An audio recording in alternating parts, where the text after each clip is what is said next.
तुम्ही जर बघत असाल, आपण सर्वजण मंदिरात जाणारी लोक आहोत, वेगवेगळ्या पूजा करणारी, धर्म मानणारी लोक आहोत. कुठलाही पुजारी तशा पद्धतीचं वस्त्र परिधान करत नाही. जे मंदिरातले पुजारी असतात त्यांची वेशभूषा, त्यांचं राहणीमान हे आपण पाहिलेलं आहे. त्या ठिकाणी जे पुजारी किंवा जे काही साधू, जे काही बाबा बुवा बसलेले आहेत, त्यांचं जर तुम्ही पूर्ण वेशभूषा पाहाल तर ते एका वेगळ्या विद्येनं पारंगत असलेले ते पुजारी आहेत. ते ज्या म्हणतायत की मी पूजा करत होतो, त्या ठिकाणी आजूबाजूला कुठेही तुम्हाला ना देवारा दिसेल, ना मंदिर दिसेल, ना देवाची मूर्ती दिसेल. मग नेमकं त्या ठिकाणी कसली पूजा चालू होती? आणि आपण जर तो व्हिडिओ पाहिला तर त्या व्हिडिओमध्ये झूम करून पाहिल्याच्या नंतर वेगवेगळे साहित्य दिसत आहेत.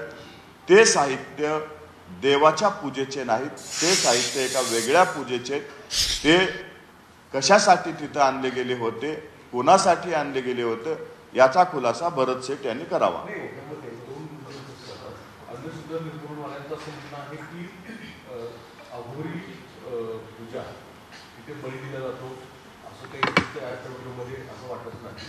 आणि दुसरी गोष्ट की या सगळ्या गोष्टींमध्ये पालकमंत्रीपदासाठी एकमेकांवरचे आरोप प्रत्यारोप.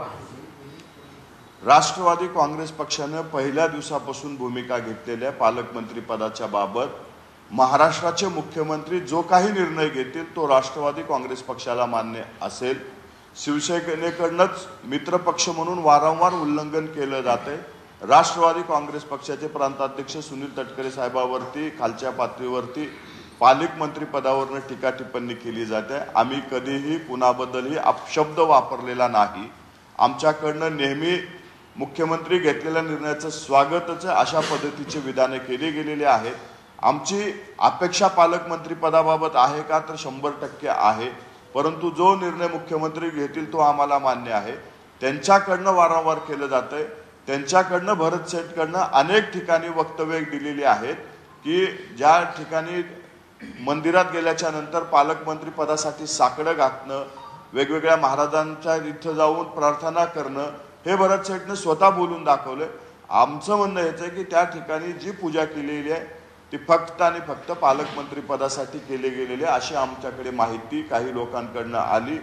त्याच्याबाबत बळीचा तुम्ही जे उल्लेख केला त्याच्यात आणखी एक व्हिडिओ काही दिवसांमध्ये तुम्हाला दाखवतो. माझ्याकडे तो व्हिडिओ पण येतोय. त्या ठिकाणी आणखी कशी पूजा झाली.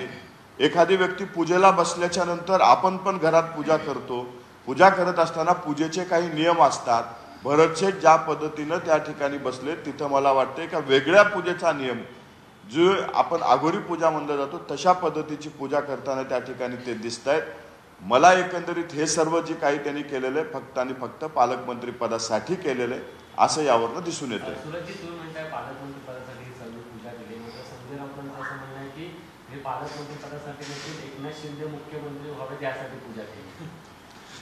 बघा ती कशासाठी केली, काय केली. आता संजय राऊत साहेबांचं पॉलिटिकली त्यांनी माझ्यापेक्षा जास्त ज्ञान आहे.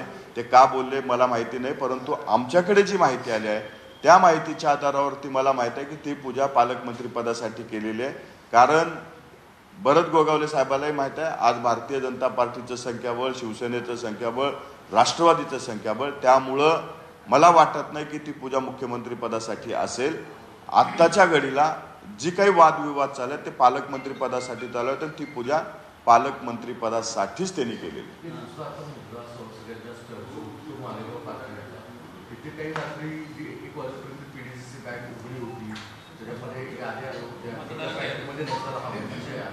आणि हे सगळं अजित पवारांच्या मर्जीने दत्ता भरण्याच्या कृपेने सगळं घडतं असे आरोप आता सांगितले. बघा त्या ठिकाणी पुढच्या पॅनलच्या लोकांना पराभव स्पष्टपणे दिसतोय म्हणून अशा पद्धतीचा आरोप त्या ठिकाणी केला जातोय. PDCC बँक नाही तर महाराष्ट्रातल्या अनेक बँका आहेत. त्या बँकेमधलं जर कामकाज राहिलं असेल तर मार्चच्या काळामध्ये तर त्या बँका रात्रभर उघड्या असतात. 31च्या आधी अनेक त्यांना बॅलन्स शीट क्लिअर करायच्या असतात किंवा जो आढावा द्यायचा